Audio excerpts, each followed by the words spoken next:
सकते हैं। बाद में शिबली फराज साहब ने कहा कि जी मैंने कोई ऐसा स्टेटमेंट दिया नहीं, सियाको सबाक से हटाकर डॉन ने उसको छाप दिया था। आजकल पाकिस्तान तहरीक इंसाफ में सबको इस बात की फिक्र रहती है कि डॉन अखबार उनके बारे में क्या लिखता है या उनकी तस्वीर छपती है या नहीं छपती, क्योंकि सब ये जानते हैं कि कैदी नंबर 804 को डॉन अखबार मिलता है और जेल के अंदर डॉन अखबार की अहमियत बहुत बढ़ गई है। और डॉन अखबार में जो है वो बड़े टेलीफोन भी जाते हैं, बड़ी सिफारिशें भी जाती हैं कि जनाब हमारी खबर जो है वो डॉन अखबार में छापी जाए और ज़रा बड़ी करके छापी जाए ताकि इमरान खान साहब की नज़र से हमारी खबर या हम गुजर जाएं। बहरहाल इसमें जो शिबली फराज साहब है उन्होंने कहा जी कि मैंने ऐसे बात नहीं की थी, ये गलत तरीके से पेश की गई, लेकिन इमरान खान साहब ने कहा कि 31 जनवरी डेडलाइन है तो फिर है, मुज़ाकरात में इसमें कोई कमज़ोरी और लचक पैदा करने की ज़रूरत नहीं है। मेरी अंडरस्टैंडिंग है कि शायद पाकिस्तान तहरीक इंसाफ मज़ीद वक्त देगी मौजूदा हुकूमत को, और उसकी रीज़न समझ आती है ना कि जो एहतजाज का सही टाइम है वो 15 फरवरी के बाद शुरू होगा और वो फिर मार्च के आखिर तक रहेगा। इस बीच में पाकिस्तान तहरीक इंसाफ ने एक बड़ी मूवमेंट चलानी है, एक बड़ी तहरीक चलानी है पाकिस्तान में एहतजाज के हवाले से, और वो बहुत बड़ी तादाद में लोगों को लेकर दोबारा इस्लामाबाद की तरफ जाएंगे। और उसके लिए इमरान खान साहब ने कुछ और इकदाम शुरू किए हैं, वो मैं आपको आने वाले वक्त में बताऊंगा। अभी कुछ चीज़ें खुफिया हैं, मुझे उनकी इन्फॉर्मेशन तो मिली है। मोहसिन नकवी से जो पुरतपाक मुलाकातें होती हैं खैबर पख्तूनख्वा के वज़ीर आला की, उस पर इमरान खान साहब ने माइंड किया और उन्होंने कहा कि सूबा चलाने के लिए अगर इस शख्स को मिलना भी पड़े तो एहतजाजी किस्म की मुलाकात होनी चाहिए। ये जो गर्मजोशी पैदा होती है मुलाकात में, इससे कारकुनों को तकलीफ होती है। हमारे कारकुनों पे जो जुल्म और जबर हुआ है उसमें ये शख्स शामिल है और ये कत्लेआम का हिस्सा है और हमने इसके ऊपर FIR भी करवानी है। लिहाजा इससे जब भी मिले खैबर पख्तूनख्वा के लोग या हुकूमत तो एक फासला रख के मिले और ऐसा तासुर नहीं जाना चाहिए कि जैसे बड़ी गर्मजोशी है मुलाकात के अंदर। फिर इमरान खान साहब ने शेर अफजल मरवत साहब के हवाले से मैं अब आपको खबर दे देता हूं क्योंकि शोकाज नोटिस जारी हो गया है। उनके हवाले से इमरान खान साहब ने कहा कि इनको पार्टी से निकाल दें। इस पे अली अमीन गंडापुर साहब ने इमरान खान साहब को कहा कि खान साहब पहले भी आपने कहा था कि इनके खिलाफ एक्शन लिया जाए, और फिर जब उस वक्त उमर अयूब साहब ने एक्शन लिया तो सारा मलबा उमर अयूब पे पड़ गया, क्योंकि आपने बाद में जो है वो कुछ सिफारिशें सुनते हुए आपने मौका दे दिया शेर अफजल मरवत को, और उमर अयूब के ऊपर बहुत मलबा गिरा था, उनकी बड़ी बदनामी हुई थी और सोशल मीडिया पे उनकी बड़ी तबाही फिर गई थी। तो इस पे इमरान खान साहब ने कहा कि अब ऐसा कुछ नहीं होगा, आप लोग फौरी तौर पे शोकाज नोटिस जारी करें और उनको पार्टी से निकालें। ये जनाब अब तक की सूरत हाल में इमरान खान साहब का ये हुक्म है। शेर अफजल मरवत साहब के लिए मैं कोई अच्छा फील नहीं कर रहा, उसकी वजह यह है कि इन्होंने बड़ी मेहनत की है, बड़ा जोर लगाया है। बेशक पार्टी के कुछ लोग उनके बारे में ये बयानियां रखते हैं और मैंने एक आधा बताया भी पिछले दिनों कि कुछ लोगों का ये दावा है कि शेर अफजल मरवत साहब जो है उनको फ्री हैंड मिला था और हमें फ्री हैंड नहीं मिला था। ये बात अपनी जगह पे, लेकिन फिर भी अगर आप उनकी उन दिनों की कारकर्दगी देखें और भाग दौड़ देखें तो शेर अफजल मरवत ने भाग दौड़ तो की है और वो एक जरूरतमंद आदमी है और वो एक हिम्मत वाला आदमी है। लेकिन शेर अफजल मरवत साहब ने पार्टी के अंदर इतनी ज़्यादा लड़ाइयाँ की हैं और उनकी अपनी एक शख्सियत ऐसी है, वो किसी न किसी पंगे में या फंस जाते हैं या फंसा दिए जाते हैं या अपनी वजह से फंस जाते हैं। बहरहाल इस वक्त सिचुएशन उनके लिए इतनी अच्छी नहीं है। अगर वो इस मरतबा अपने आप को पार्टी के अंदर कायम रखने में कामयाब हो गए तो ये उनकी एक बहुत बड़ी कामयाबी होगी। जिस तरह की मुझे इमरान खान को मिलने वाले लोगों ने बात बताई है, दो मुख्तलिफ लोगों ने, जिस तरह से उन्होंने मेरे सामने सूरत हाल रखी है उसमें तो उनके लिए अच्छी खबर नहीं है। और बाकायदा इमरान खान साहब को कहा गया जी पहले भी आपने छोड़ दिया था, और ये वज़ीर आला खैबर पख्तूनख्वा ने कहा, तो इस पे इमरान खान साहब ने कहा कि अब ऐसा नहीं होगा। दूसरी एक और चीज़ बड़ी कंफर्म की गई है कि इमरान खान साहब ने कहा कि मैं किसी से मुलाकात नहीं करूंगा, ऐसे किसी बंदे से जो मुझे मिलने की ख्वाहिश रखता है।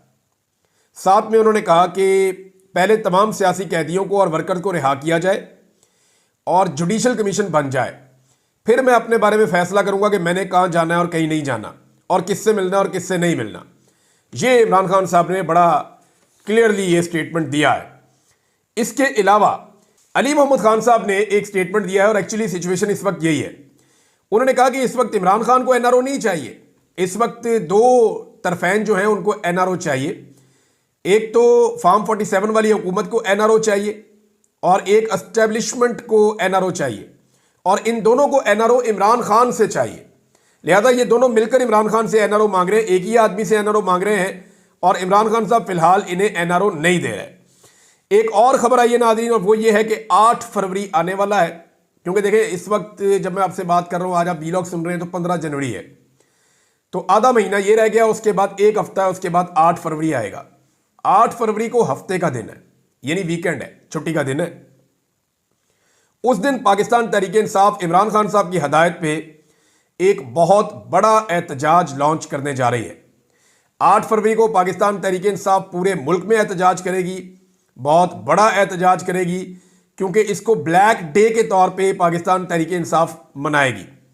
और इस दिन जितने लोगों का वोट छीना गया, यानी जितने लोगों ने वोट डाला और उन्होंने वोट डाला किसी और को और बाद में फॉर्म 47 के मुताबिक हुकूमत किसी और को दे दी गई, उन तमाम लोगों को, वोटरों को इमरान खान साहब ये पैगाम भिजवाएंगे कि आप अपने मैंडेट की वापसी के लिए निकलें और निकलकर एहतजाज रिकॉर्ड करवाएं। तो 8 फरवरी को पहले भी इनकलाब आया था 2024 में। मैं उसको इसलिए इनकलाब कहता हूं कि अगर कोई सॉफ्ट रेवोल्यूशन हो सकती है तो वो वोट की पर्ची के जरिए से आती है, और वो आ चुकी है। यानी इस वक्त पाकिस्तान में ज्यादातर हुकूमतें जाली हैं। जो आपका सदर पाकिस्तान है वहां से आप शुरू हो जाएं तो वो जाली MNAs और MPAs के, इनके वोटों से वो बना हुआ है। अगर आप वजीर आजम पे आ जाएं तो वो 18 सीटों वाला है, वो भी जबरदस्ती और जाली का बना हुआ है। अगर आप हुकूमतों के ऊपर आ जाएं तो पंजाब हुकूमत, फेडरल गवर्नमेंट और बलूचिस्तान गवर्नमेंट, ये तीनों तो स्टेट अवे 2 नंबर तरीके से बनी है। जबकि सिंध हुकूमत में भी पाकिस्तान पीपल्स पार्टी को हुकूमत बनाने में बड़ी दुश्वारियों का सामना करना पड़ता अगर फ्री एंड फेयर इलेक्शन हो जाते तो। अब सूरत हाल ये है कि 8 फरवरी को ब्लैक डे मनाया जाएगा, पूरे मुल्क में एहतजाज होगा। हर वो शख्स जिसके वोट के ऊपर डाका डाला है वो बाहर निकलेगा, और ये हफ्ते का दिन है, वीकेंड का। तो इस पे इमरान खान साहब एक बड़े एहतजाज का मंसूबा बना रहे हैं, और ये आपको आने वाले वक्त में पता चल जाएगा। एजाज चौधरी साहब के प्रोडक्शन ऑर्डर्स को लेकर यूसुफ रजा गिलानी साहब बड़े दिल बर्दाश्ता हो गए। यानी पहले उन्हें खुद ही इशारा दिया गया, ठीक है आप ये कर सकते हैं, और इशारे के बगैर तो आपको पता है ये निज़ाम कोई काम नहीं करता, चाहे पीपल्स पार्टी है, चाहे PMLN है, चाहे सदर है, चाहे वजीर आजम है, ये सारे तुफैलिए हैं। ये एस्टेब्लिशमेंट के तुफैल इक्तदार में आ गए हैं, क्योंकि एस्टेब्लिशमेंट का इमरान खान के साथ झगड़ा था, तो इमरान खान के झगड़े से फ़ायदा उठाते हुए इन्होंने एस्टेब्लिशमेंट के तुफैल हुकूमतें ले ली हैं। कोई सदर बन गया, कोई वज़ीर आला बन गया, कोई वज़ीर आज़म बन गया, और कोई वज़ीर बन के बैठ गया, और कोई प्रोटोकॉल्स वैसे ही इंजॉय कर रहा है। तो ये जो तमाम लोग हैं ये बगैर इशारे के कोई काम नहीं करते। अब गिलानी साहब बहुत दिल बर्दाश्त है कि जनाब पहले हमें ग्रीन सिग्नल दिया गया, उसके बाद जब मैंने प्रोडक्शन ऑर्डर जारी कर दिया एजाज चौधरी का तो मुझे शर्मिंदा करवाया जा रहा है। एक जो सुपरिटेंडेंट ऑफ जेल है वो मेरी बात नहीं सुनता, ऊपर से उन्होंने लेटर भी जारी कर दिया, जनाब जाओ जाके जो है वो महकमा दाखिला से बात करो, होम डिपार्टमेंट से, उसके बाद हमारे पास आना। तो चेयरमैन सेनेट की औकात इतनी रह गई है कि वो अपने आईने पाकिस्तान और कानून के मुताबिक वो अपने प्रोडक्शन ऑर्डर जारी करता है, जैसे कि हमेशा होते रहे। शहबाज शरीफ के लिए जारी होते थे, वो पहुंच जाते थे असेंबली। हमजा शहबाज के लिए हमेशा प्रोडक्शन ऑर्डर जारी होते रहे। परवेज इलाही पंजाब में करते रहे, स्पीकर थे, वो पहुंच जाते थे असेंबली। लेकिन यहां पे जो चेयरमैन सेनेट है उनके जो प्रोडक्शन ऑर्डर उन्होंने जारी किए उनको रद्दी की टोकरी में फेंक दिया मरियम नवाज ने, और उन्होंने जनाब एजाज चौधरी साहब को सेनेट के इजलास में नहीं आने दिया। अब वो बड़े दिल बर्दाश्त हैं, वो वहां पे आए भी नहीं दोबारा, और उन्होंने ये शिकायत की है। तो मोहसिन नकवी ने मेरी इत्तला के मुताबिक उन्हें यकीन दहानी करवाई है कि जनाब आपके प्रोडक्शन ऑर्डर पे जो है वो जल्द अमल दरामद हो जाएगा, आपको हम ज्यादा देर तक शर्मिंदा नहीं करवाएंगे। अब नाज़रीन, अजीबोगरीब खबरें रोजाना आती हैं, उनमें से एक बहुत अजीबोगरीब खबर मेरे पास है, वो पहले मैं आपको बता दूं, वो ये है, और ये खबर दी है 2 लोगों ने। एक तो फैसल चौधरी साहब है, इमरान खान साहब के लॉयर, और दूसरा कमल शोदब साहिबा। ये बताते हैं जी कि 9 मई के जो गवाहियां पेश की जा रही हैं और जो शवाहिद पेश किए जा रहे हैं उनमें एक सील पैक, सील बंद, यानी उसको कहते हैं, वो एक लिफाफा होता है प्लास्टिक का, उसके अंदर सील कर देते हैं ना चीज़ों को, तो ये सबूत पेश किए जाते हैं। तो बतौर सबूत एक मोबाइल फ़ोन पेश किया गया जो पिछले 1.25 साल से पूरा चार्ज है। यानी आप अंदाज़ा करें कि जो मोबाइल फ़ोन बतौर सबूत पेश किया गया वो फुल चार्ज है। यानी किसी वक्त अगर उससे तहकीकात की गई हैं तो उसके बाद उसको सील कर दिया गया ना। अब वो सील चीज़ को चार्ज तो नहीं किया जा सकता, लेकिन एक ऐसी बैटरी ईजाद की गई है कि वो फुल चार्ज है। इससे पहले हम लतीफ़े सुनते रहे हैं कि पुलिस वाले मेज़ के नीचे छुप गए, पर्दे के पीछे छुप गए, कुर्सी के नीचे लेट गए, और पुलिस वालों ने वहाँ पे लेट के, छुप के, 4 खुफिया बैरियर्स पार करके, सलमानी टोपी पहन के उन्होंने आके इमरान खान साहब का सारा मनसूबा सुन लिया। तो मज़ाइका खेज किस्म के स्टेटमेंट ये पहले भी देते रहे हैं। कोई शवाहिद 9 मई के ऐसे अब तक जमा नहीं करवा पाए जिनके बदौलत या जिनकी वजह से इमरान खान साहब को फिक्स किया जा सके, और कोई एक ऐसी गवाही भी इनको अभी तक नहीं मिली। यानी इतने सारे बंदे जो हैं वो मिलिट्री कोर्ट से उनको सजाएं हुई हैं, और मिलिट्री कोर्ट जितनी मुतनाज़े बन गई हैं, यानी मुझे हैरत हो रही है कि अपने बनाए हुए आईनी बेंच के अंदर मिलिट्री कोर्ट को वहां डिफेंड करना मुश्किल हो गया। वहां पे जो जजेस सवालात उठा रहे हैं ख्वाजा हारिस साहब जवाब ही नहीं दे पा रहे, एक सवाल का जवाब ठीक नहीं आ रहा। यानी वहां पे सवालात किस नौयत के उठाए गए, आप हैरान हो जाएंगे कि जनाब इससे पहले और बहुत सारी चीजें वो मिलिट्री कोर्ट में क्यों नहीं गई। बहुत सारे केसेस जजों ने निकाल के सामने रख दिए और उसका किसी के पास कोई जवाब नहीं था। तो टेक्निकल चीजें बहुत सारी निकाल के रखी, बहुत सारी पुरानी मिसालें निकाल के जजों ने सामने रखी। जो चीज जज साहिबान पूछते हैं उसका जवाब ही नहीं होता और कोई सबूत अभी तक कंक्रीट वहां पे ऐसा नहीं रखा जा सका जिसकी बुनियाद के ऊपर, या कोई ऐसे दलाइल नहीं दिए जा सके जिसकी बुनियाद के ऊपर जस्टिफाई किया जा सके। सिर्फ जस्टिस अमीनुद्दीन खान साहब हैं और वो दिलो जान से मिलिट्री कोर्ट की हमायत में उनके आते हैं जो रिमार्क्स हैं। अदरवाइज बाकी सारे रिमार्क्स जो है वो दूसरी तरफ के ऐसा लगता है कि मिलिट्री कोर्ट्स के सारे अगेंस्ट हो गए हैं। और अगर ये उड़ जाता है सारा मामला तो फिर इन लोगों के 2 साल वापस कौन करेगा, जिन्होंने इस तकलीफ में और अजियत में ये 2 साल गुजारे हैं कैद के अंदर, इनके 2 साल वापस कौन करेगा। अब एक और खबर है जनाब, वो ये है कि बिलावल को हलफ बर्दारी का दावतनामा मिल गया और पाकिस्तान पीपल्स पार्टी में भंगड़े हैं, खुशियां हैं, लुडियां हैं कि बिलावल जरदारी को दावतनामा मिल गया सदर ट्रंप की हलफ बर्दारी का। अब ये इसके लिए बड़ी कोशिश की गई है, बड़े हाथ पांव मारे गए हैं, बड़ी लॉबिंग की गई है, बड़े बंदे इस्तेमाल किए गए हैं, बड़ा पैसा इन्वॉल्व किया गया है और बिलाखिर बिलावल जरदारी के लिए हासिल कर लिया गया है एक दावतनामा। लेकिन मैं आपको ये चीज़ बता देता हूं कि बिलावल को हुकूमत का हिस्सा नहीं बताया गया। यानी मौजूदा हुक्मरान जो हैं वो अभी तक पूरी कोशिश कर रहे हैं कि उन्हें कुछ दावतनामे मिल जाएं और वो जाएं और जाकर ट्रंप की हलफ बर्दारी के अंदर शामिल हो जाएं। लेकिन अगर ट्रंप से इनकी मुलाकात होती है और ट्रंप अगर वहां पे 2 जुमले बोल देते हैं इमरान खान के बारे में तो इनका प्रोग्राम पूरी तरह से बढ़ जाएगा। लिहाजा बिलावल को तो फिलहाल मिल गया है, हुक्मरान बदस्तूर कोशिश में है कि किसी तरह ट्रंप की हलफ बर्दारी का दावतनामा मिल जाए। लेकिन इससे होगा क्या, यानी इससे इनको कोई फायदा पहुंचेगा? तो मुझे ऐसा नहीं लगता कि इन चीजों से इनको कोई फायदा पहुंचने वाला है। इस वक्त जो इमरान खान साहब की लड़ाई है वो एक्चुअली तो ऐसा लगता है कि एस्टेब्लिशमेंट के साथ है। मैं नॉर्मली ऐसे बात नहीं करता, लेकिन हमारे बड़े सीनियर सहाफ़ी हैं और मैं उनका बड़ा एहतराम करता हूं, रऊफ़ कलासरा साहब, उन्होंने एक स्टेटमेंट दिया है तो आज मैं चाहता हूं कि मैं थोड़ा सा उस पर एक तर्जिया दे दूं। रऊफ़ कलासरा साहब फरमाते हैं कि इमरान खान को एस्टेब्लिशमेंट को आई एम सॉरी कह देना चाहिए, यानी इमरान खान साहब को कह देना चाहिए एस्टेब्लिशमेंट को कि आई एम सॉरी। कौन सा आसमान गिर जाएगा? तो इस पर उनसे सवाल किया गया, मंसूर खान साहब ने किया कि सॉरी कहने से उनकी सियासत को धचका नहीं लगेगा, घाटे का सौदा नहीं है। तो उन्होंने कहा मैंने ज़िंदगी में 3-4 मरतबा सॉरी कहा लेकिन मुझे कोई नुकसान नहीं हुआ। बात ठीक है, बंदे से गलती हो जाए तो बंदे को सॉरी कह देना चाहिए। मैंने भी जाके जो हमारे बलोच बहन भाई हैं उनसे सॉरी कहा था कि जी मेरे से गलत जुमले निकले मेरे मुंह से, मैं आपसे माफ़ी चाहता हूँ। लापता और जबरी तौर पे गुमशुदा लोगों का जो एक मामला है उस पर मुझे बड़ी तकलीफ़ है। मैं सारी ज़िंदगी इसके लिए बोलता रहूँगा और कोशिश करता रहूँगा, इस व्लॉग में भी बोलूँगा। अभी एक इन्फॉर्मेशन आई है। लेकिन मेरा रऊफ़ भाई से एक सवाल है, वो ये है कि कभी क्या हम एस्टेब्लिशमेंट से मुतालबा नहीं कर सकते कि वो सॉरी करें? यानी मेरे से कौन माफ़ी मांगेगा? मैं वहाँ उनसे पूछता था इंटेलिजेंस के लोगों से, ISI वालों से, कि मैंने किया क्या है, तो उनके पास इसका जवाब ही नहीं था। वो ये कहते थे बस अभी आप हमें बाहर सूट नहीं कर रहे, इतने रहो अंदर, जो आप बात करते हैं वो गैर कानूनी नहीं है लेकिन हमें सूट नहीं कर रही। तो उनको सूट नहीं की, उन्होंने मुझे अंदर रखा, मेरे से कौन माफ़ी मांगेगा? यानी हमेशा क्या सिविलियन ही माफ़ी मांगेंगे? क्या चिल्ड्रन ऑफ लेसर गॉड हैं हम कोई घटिया लोग हैं, कीड़े मकोड़े हैं कि हमेशा हम माफ़ी मांगेंगे और एस्टेब्लिशमेंट कभी माफ़ी नहीं मांगेगी? लापता बलोचों और पश्तूनों से माफ़ी कौन मांगेगा? गड़ी खुदा बख्श में जो लाशें पड़ी हुई हैं उनसे माफ़ी कौन मांगेगा? मादर मिल्लत को जो जिल्लत दी गई इस मुल्क में उसकी माफ़ी कौन मांगेगा? 4 मरतबा पाकिस्तान में मार्शल लॉ लगाया गया और बदतरीन मुदाखलत सियासत के अंदर की गई, बार बार की गई, उसकी माफ़ी कौन मांगेगा? मुल्क को 2 टुकड़े कर दिया गया, उसकी माफ़ी कौन मांगेगा? यानी कमज़ोर को माफ़ी मांगने की तरगीब देने से बेहतर है कि मजलूम का साथ दे देंगे। मैं ये नहीं कह रहा कि इमरान खान साहब ने कोई गलती नहीं की, मैं क्लियरली कहता हूं कि उनकी भी गलतियां हैं। इमरान खान साहब भी कंप्रोमाइज हुए हैं एस्टेब्लिशमेंट के हाथों, लेकिन क्या आज वो जुल्म का शिकार नहीं है? क्या उनके खिलाफ जो है वो झूठे मामला नहीं घड़ के लाए गए सामने? तो इस वक्त इमरान खान साहब को ये मशवरा देना कि एस्टेब्लिशमेंट से वो माफ़ी मांगे, मेरे ख्याल में एस्टेब्लिशमेंट को भी हमें कहना चाहिए कभी कि वो भी माफ़ी मांगे जो कुछ उन्होंने इस मुल्क में गलत किया, जो जुल्म और जबर उन्होंने किया। यानी कम से कम जो जबरी तौर पे लापता लोग हैं पाकिस्तान भर में, और ये पॉलिसी कभी काम नहीं करेगी, इससे बहुत तकलीफ होती है लोगों को। तो इन चीज़ों के ऊपर कभी एस्टेब्लिशमेंट को भी हमें कहना चाहिए कि वो भी माफ़ी मांगे कौम से, और माफ़ी मांगने के बाद जो है वो आगे बढ़े। जिन लोगों के साथ ज्यादती हुई, खास तौर पे शहीद अरशद शरीफ के साथ जो कुछ हुआ इस मुल्क में, उस पर माफी कौन मांगेगा? यानी वो उसका पॉइंट ऑफ व्यू था ना अरशद शरीफ का, वो अपना पॉइंट ऑफ व्यू दे रहे थे, लेकिन उनको मजबूर किया गया कि वो इतने परेशान हो गए कि मुल्क छोड़कर बाहर चले गए।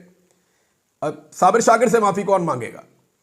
बाकी लोग जो पाकिस्तान से बाहर बेचारे बैठे हैं, बहुत सारे, अहमद नूरानी हैं, उनके अलावा वजाद सईद हैं, इनके अलावा जो हैं वो बुईद पीरजादा साहब हैं, शहबाज गिल हैं, और बहुत सारे लोग हैं, अब कासिम सूरी हैं।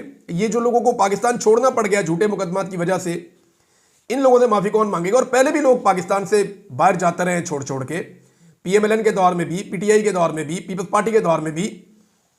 यानी हमेशा क्या सियासतदान माफी मांगेगा और कमजोर आदमी माफी मांगेगा?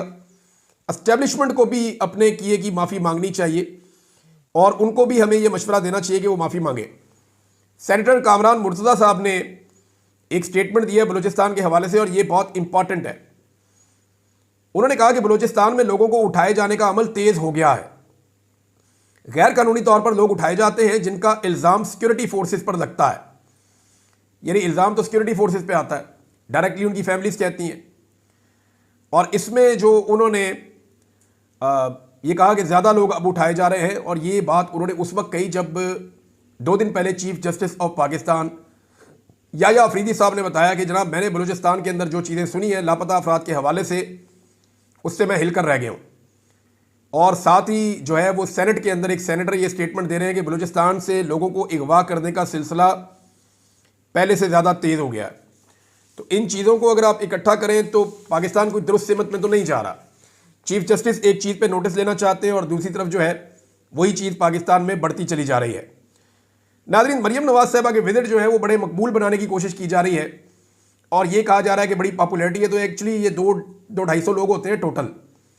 अगर आप 100 बंदा भी ऐसा इकट्ठा कर देना, झुमगट्टा सा बना दें और कैमरे को उनके सरों के एंगल के ऊपर लाके थोड़ा पीछे रख के ऐसे फेरे, तो ऐसा ही लगता है कि जैसे लाखों लोग खड़े हुए हैं। हालांकि वो बहुत थोड़े से लोग होते हैं, अगर आप गिनती भी कर दें तो आपको पता चल जाएगा। तो सरकारी बंदे इकट्ठे किए जाते हैं, कोई पुलिस वाले इकट्ठे किए जाते हैं, कुछ सादा कपड़ों में बंदे होते हैं, कुछ जाती मुलाजमीन होते हैं, कोई मकामी सियासतदान होते हैं, कोई 10-15 तालिब इल्म भी होते हैं। तो उनके साथ जफियाँ डाल के जो है वो ये तस्वीरें और वीडियोज़ वायरल की जा रही है। ये हो क्यों रहा है? देखिए, मैंने एक वीडियो देखी जिसमें जरताज गुल वजीर जो है वो भी तलबा से मिल रही हैं और उनके वो तलबा अपने कपड़ों पे उनसे दस्तखत करवा रही हैं और इमरान खान के नारे लगा रही हैं। फ़र्क यह है कि जरताज गुल के लिए बच्चों को छुट्टी नहीं दी जाती। नंबर 2 है कि उन बच्चों को कंट्रोल करने के लिए कोई सिक्योरिटी मौजूद नहीं थी। तीसरा, अगर आप बच्चों के चेहरों के ऊपर फ़र्क देखें तो बच्चे खुशी के साथ खुद नारे लगा रहे थे, खुद आकर ये चीज़ें कर रहे थे।